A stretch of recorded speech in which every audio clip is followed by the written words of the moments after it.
H-4 Lebaran, pemudik terus memadati stasiun Gambir, Jakarta Pusat. Berdasarkan informasi KAI Daob 1 Jakarta, sebanyak 17.000 penumpang akan diberangkatkan pada hari ini.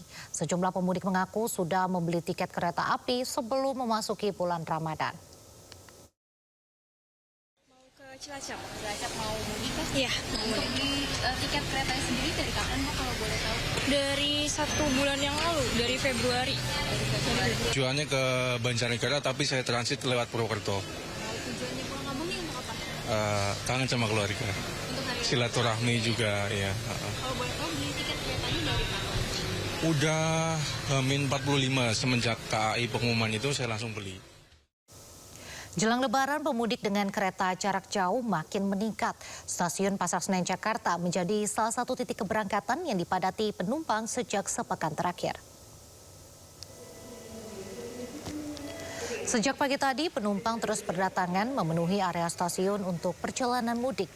Hari ini sebanyak lebih dari 24.000 penumpang akan diberangkatkan ke sejumlah wilayah melalui stasiun Pasar Senen. PT KAI mencatat penjualan tiket terus meningkat dan diperkirakan masih akan bertambah mendekati puncak arus mudik gelombang 2. Puncak arus mudik di stasiun Pasar Senen diperkirakan terjadi pada 18 hingga 19 Maret.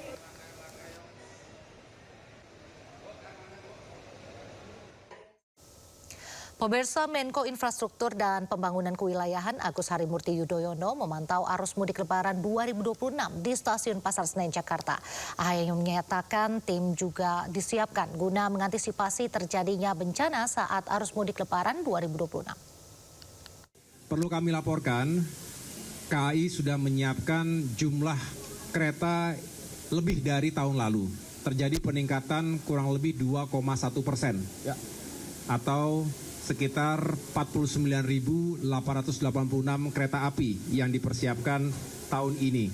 Ini berlaku untuk kereta klasifikasi jarak jauh maupun yang sifatnya lokal. Dan tadi juga bisa dijelaskan berbagai jenis kereta termasuk juga KRL, KRD, dan lain sebagainya. Diperkirakan bahwa akan ada kurang lebih 5 juta. Hampir 5 juta ya Pak. Kurang 20.000 penumpang yang akan melakukan perjalanan. Hari ini saja ada kurang lebih 24.000. Ini ada lonjakan dari hari-hari reguler sekitar 12 sampai 15.000. Jadi artinya memang bisa dibayangkan KAI harus melayani masyarakat dalam jumlah yang jauh lebih besar dari biasanya, dan kita juga memprediksi stasiun-stasiun yang akan sangat sibuk, terutama sebagai stasiun pemberangkatan maupun stasiun tujuan.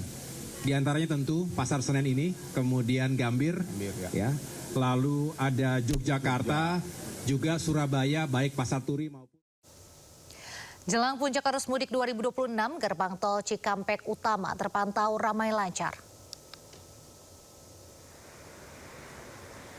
Lalu lintas di gerbang tol Cikampek Utama mulai naik signifikan.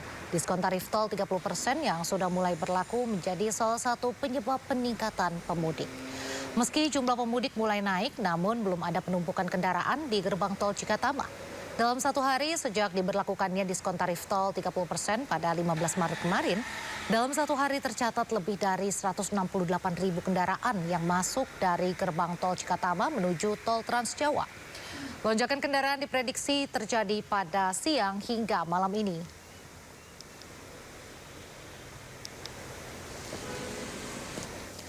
Arus lalu lintas di jalur Lingkar Gentong, Kabupaten Tasikmalaya, Jawa Barat mulai dipadati kendaraan pemudik pada hari ini. Memasuki puncak mudik Lebaran, kendaraan mulai ramai menuju ke wilayah Jawa Tengah. Meski lalu lintas ramai, kendaraan masih bisa melaju dengan kecepatan normal. Karena kondisi jalan yang memiliki banyak tikungan dan tanjakan, petugas pun mengimbau agar pemudik memastikan kondisi sopir dan kendaraan dalam keadaan baik.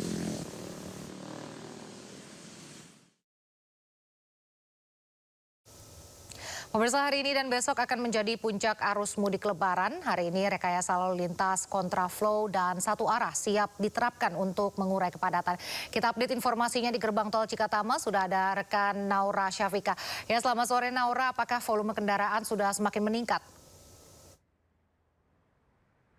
Ya, selamat sore Nadia dan pemirsa. Untuk arus lalu lintas dan juga volume kendaraan di gerbang tol Cikampek Utama memang terpantau masih ramai dan juga lancar. Memang tadi pada pukul 15 waktu Indonesia Barat untuk sistem one way ini sudah diberlakukan dan sudah dibuka, sehingga untuk para pemudik yang dari arah Jakarta menuju ke tol Palimanan sudah bisa merasakan manfaat tersebut, tepat dimulai dari kilometer 70 dan dilanjut ke kilometer 236 di Jawa Tengah. Memang dari Kakor Lantas ini sudah menyampaikan kalau misalnya untuk one way nasional yang dilaksanakan pada hari ini masih bersifat sepenggal. Kalau misalnya kita lihat dari informasi dari tanggal 17 hingga 20 Maret untuk one way akan dilaksanakan, namun memang masih bersifat situasional untuk pukul berapa dimulainya, kemudian untuk apakah kilometernya akan berlanjut kembali. Tidak hanya dari one way saja yang bersifat untuk mengurai kemacetan di gerbang tol Cikampek Utama, ada juga nantinya rekayasa lalu lintas lainnya seperti kontraflow yang akan dilaksanakan juga sebenarnya untuk diagendakan pada hari ini tanggal 17 hingga 20 Maret dan juga dilanjutkan di periode kedua di tanggal 21 dan 22 Maret. Namun memang kami masih belum melihat terkait hal tersebut karena titiknya ini akan dimulai dari kilometer 47 lalu lanjut di kilometer 70 tepatnya setelah tap in di gerbang tol Cikampek Utama. Tadi memang beberapa jam yang lalu di saat untuk one way belum dimulai dan masih dilakukan persiapan seperti sterilisasi untuk volume kendaraan dan juga antrian cukup panjang di sebelum gerbang tol Cikampek Utama. Namun saat ini sudah kembali ramai dan juga lancar dari kendaraan yang kalau misalnya di total dari pagi hingga di sore hari ini sudah lebih dari puluhan ribu kendaraan, baik kendaraan pribadi dan juga kendaraan seperti bus antar kota yang melintas dari arah Jakarta menuju ke tol Palimanan melalui gerbang tol Cikampek Utama. Kalau dari Jasa Marga dari kemarin ini sudah mempersiapkan ada 19 gardu tol yang aktif melayani beroperasi selama arus mudik bagi para pemudik yang akan melintas di gerbang tol Cikampek Utama. Nadia dan juga pemirsa, sedari kemarin kami memantau banyak sekali kendaraan yang masih sering kekurangan saldo e-tol. Jadi pastikan kembali juga untuk calon pemudik ataupun para pemudik ini untuk saldo e-tol dalam nominal yang cukup, karena kalau misalnya saldo e-tol kurang dan harus melakukan top up di gardu tol, ini menyebabkan antrian kendaraan yang cukup panjang di gardu tol, sehingga pastikan kembali untuk nominalnya cukup. Dan tidak hanya dari saldo e-tol saja yang harus dipastikan, salah satunya adalah seperti kondisi ban, kemudian juga kondisi rem untuk kendaraan Anda dalam kondisi yang cukup baik untuk bisa melanjutkan perjalanan menuju ke kampung halaman. Sementara itu Nadia kembali ke studio. Baik, terima kasih Naura Syafika melaporkan langsung dari gerbang tol Cikatama. Selamat bertugas kembali dan jaga kesehatan Anda.